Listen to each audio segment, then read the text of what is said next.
Okay, everybody, welcome back to the channel. Welcome to the channel if it's your first time. This is an attempt to do something that has been done loads on the internet, on YouTube, but I wanted to give you my perspective. I just think if I'm going to occasionally do film reviews, which I want to do, it'll be crazy for me not to talk about the Mad Max series, because the Mad Max series are so fantastic and so influential and so important and so unique, I'd say, even though they're really influential and people have copied them and there's so many references and other things, there's something really unique about it. And I think the chaos and the frenetic energy in them is part of it.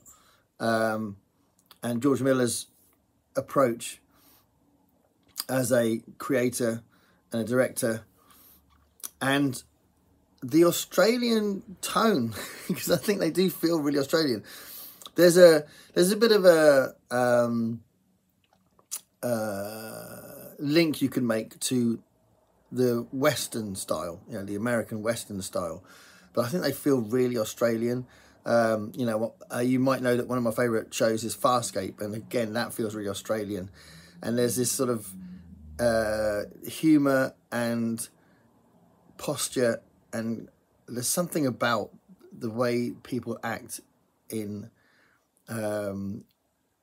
the genre stuff from Australia that I think really kind of identifies it as a Australian thing. So I do think that's true, definitely. So I don't think it's a US Western thing. I think because Australia is so full of desert and landscapes that lend itself to that sort of thing. I'm surprised in a way there isn't that huge part of Australian filmmaking, or at least the Australian cinema. So there may be much more that we don't know about. It doesn't come out of Australia as much. I don't know, but obviously Mad Max is a huge export from Australia, and I'm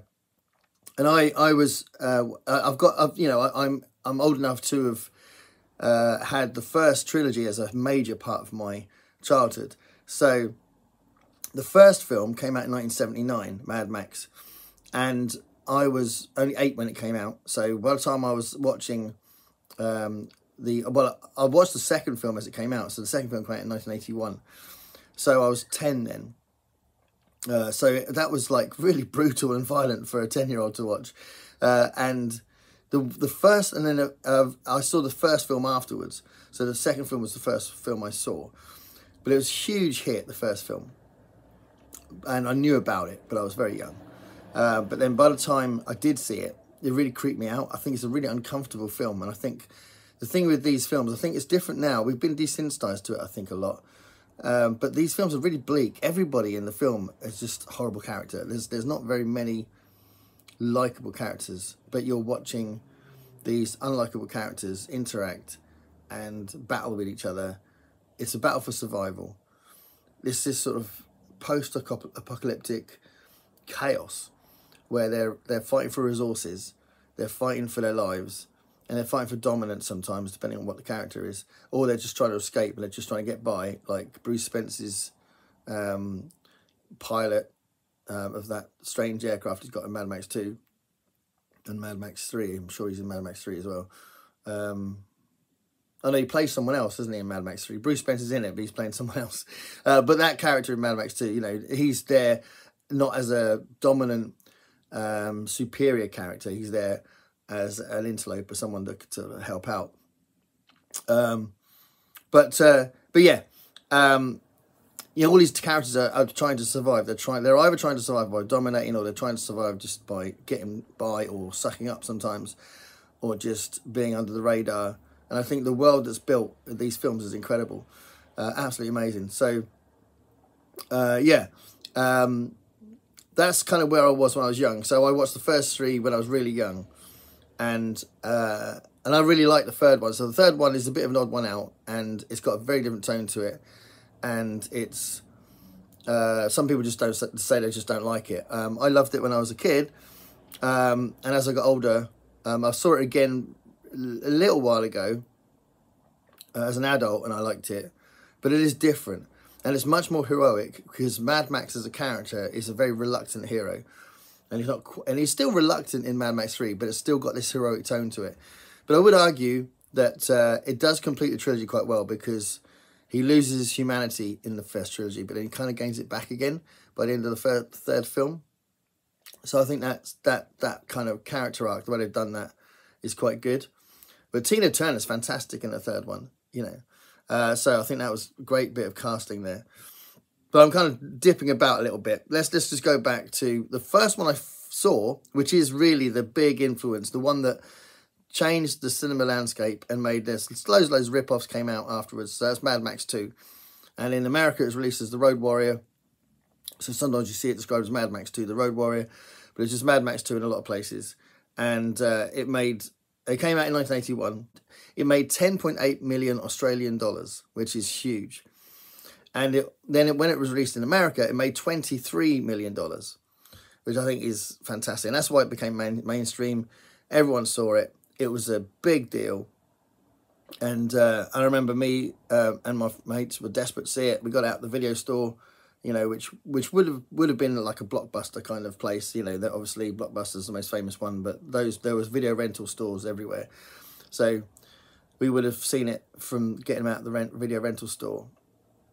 And yeah, I mean, it's just a phenomenal thing, and the way that, you know, all the augmented cars, the amount of times you see a car and you say, oh, that's just like something out of Mad Max, you know, that's something, you know, something out of Mad Max, or it's getting like Mad Max, or, you know, it's the Mad Max series has created an aesthetic that we all recognise, and we make references all the time, and that's quite a clever, unique thing to do, and very unusual.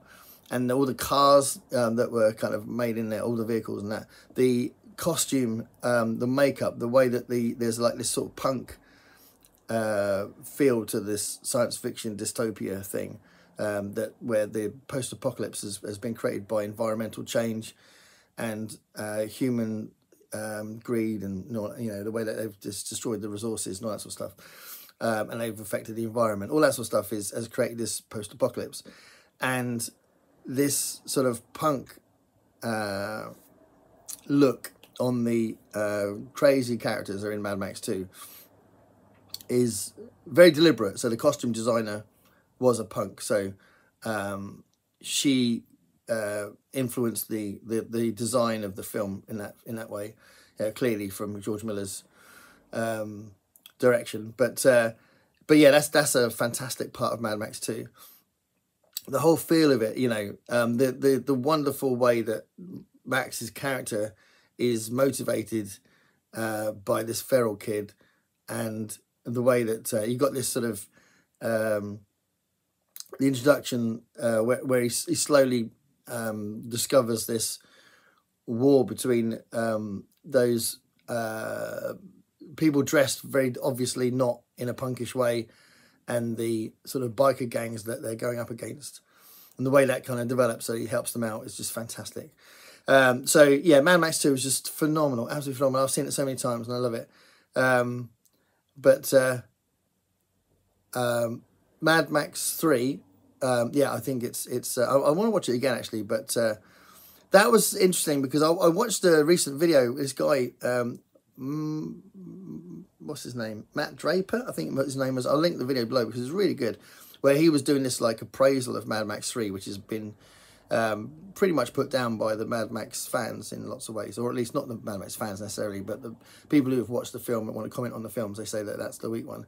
It is different because it's got this more heroic tone to it, but it does develop the look and the world building of Mad Max, definitely the Mad Max franchise. So I do think that's true. And as I said earlier, Tina Turner's phenomenal in it. But he does this interesting video where he said something I didn't know about, which was that that George Miller's longtime partner, the producer Byron Kennedy, died just before they were making it, and he was only 33 years old, and it really hit him hard, and he wasn't that bothered about making the film.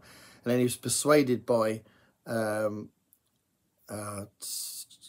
might have been James Ogilvy or something, somebody else, to make the film, somebody on the team, and he made the film, but he shared directing responsibility to someone else. They kind of shared the directing responsibility, so it's got a different kind of feel. So I think that's why it's not quite as consistent as the others necessarily, but I do think it's got a lot going for it. Yeah, Fury Road was actually the concept of Fury Road was in George Miller's head back in 1987, so not long after doing Thunderdome. But it took ages for him to make it, and didn't come out until 2015, so that's a huge gap. But Fury Road shocked everybody, I think. I think we were all really excited that George Miller was doing another Mad Max film. I personally was amazed that it was still going to be George Miller. When they said there was a new Mad Max film, I assumed it'd be somebody else taking up the mantle. But when it was George Miller, I was like, wow, that's incredible. And it was an incredible film. Fury Road, I think I've never heard anybody say anything negative about Fury Road. And it's interesting because it's the fourth film in a series, years and years after the first trilogy. And so often they don't go down very well. You know, people say that it's watered down, or they've lost the point, or, you know, that something wasn't right about it. And possibly, or maybe inevitably, because George Miller was involved, it definitely did have the same feel. But everything is ramped up. So it is ultimately a big chase film. But it's a chase film with so much sophistication, incredible film techniques, an amazing look, you know, really great moments that you're just in awe of the whole cinematic effect. And it's thrilling like crazy. I mean, talk about a film being thrilling. I mean, it defines it. And you are absolutely at the edge of your seat for the entire thing, you know. And it's got a consistent plot as well. It's not just a really like dumb chase film. It's a very intelligent chase film. So, and there is a kind of a heroic bend to it as well. And having Tom Hardy as Mad Max is a fantastic choice. You know, I mean, I think everybody loves Tom Hardy, but he's got a fantastic way of being very brooding and quiet, and yet communicating quite a lot as well.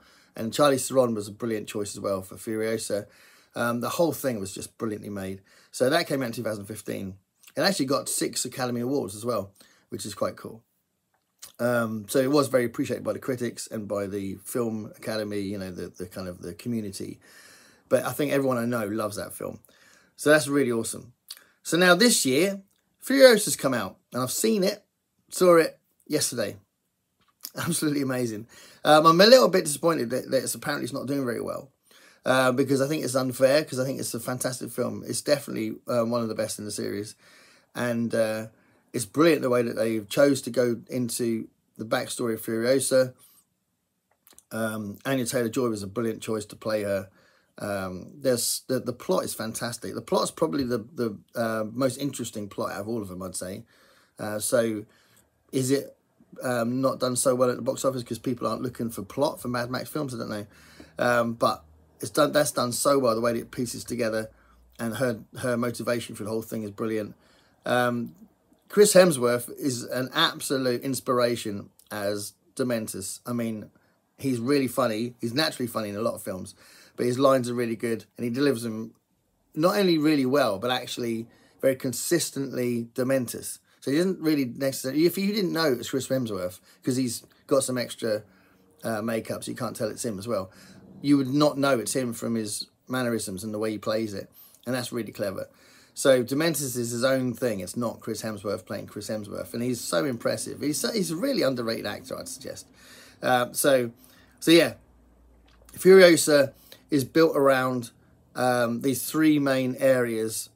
Well, there's an area at the beginning that is the drive for the beginning bit of the plot, where they're trying to find this great area of plenty, you know, lots of resources that they know that Furiosa's come from.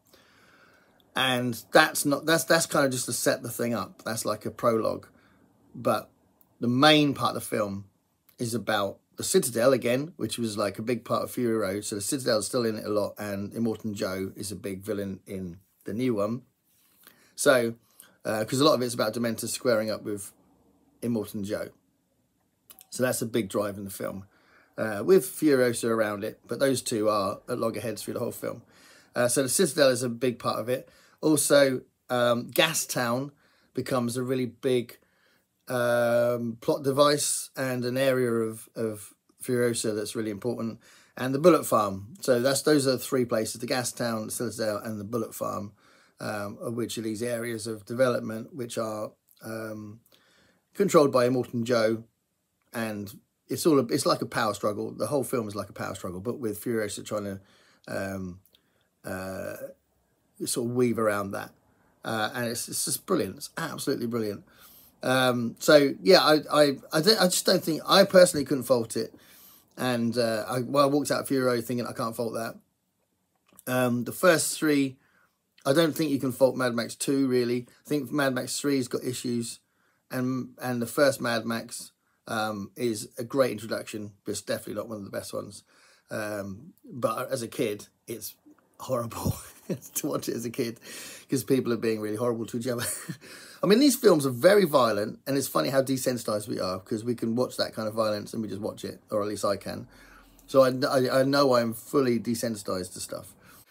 But they are very violent films. They're very bleak films. Nobody is particularly likable in them, not even Max really. And there's this energy in the films, and there's this fantastic world building. There's this sort of unique setup. We all love the post-apocalypse kind of setup. You know, that's always a nice starting point. And the chases are insane. In the new one, Furiosa, there's a great prologue, as I said. That sort of chase element in the prologue is fantastic. But then there's in chapters. There's a chapter which is called, what's it called? Might have been called Stowaway, I'm not sure. But there's this big section in the middle. It's a fantastic set piece. It's this absolutely insane, crazy, chaotic battle on the road. I mean, a lot of them are not just chases, but they're battles on the road, aren't they? Very violent moments of conflict between lots of people just suddenly appearing, jumping on a vehicle, jumping off a vehicle, bits of vehicles blowing up, bits of vehicles turning into something else, flying vehicles appearing. There's